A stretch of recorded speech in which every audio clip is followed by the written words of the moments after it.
Group and Block Tools Function Introduction Group Module. Group Switch. This command is used to open or close the group. The TSSD software adopts the concept of groups from CAD, treating each set of text output by multi-line text or planar annotation commands as a group. The multi-line editing command can be used to edit and modify the entire group of text. When the group is closed, entities inside it can be selected and edited individually.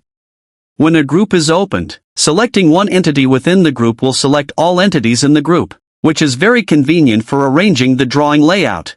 Create new group. This command is used to create a new group from the selected entities. Click the Create New Group function, select Entity to create group, press Enter to finish selection. Enter the group name. Group created successfully.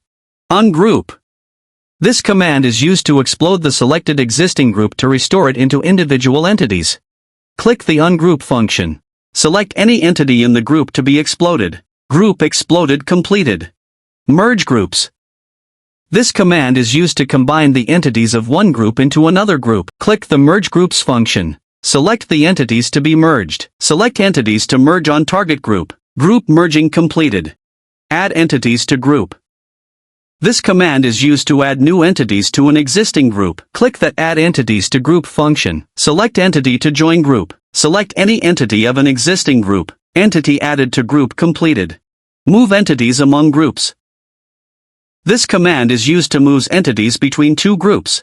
Click the Move Entities Among Groups function. Select entity to be removed from existing group. Press Enter to confirm. Select any entity to move in group. Entity move between groups completed. Remove entities from group.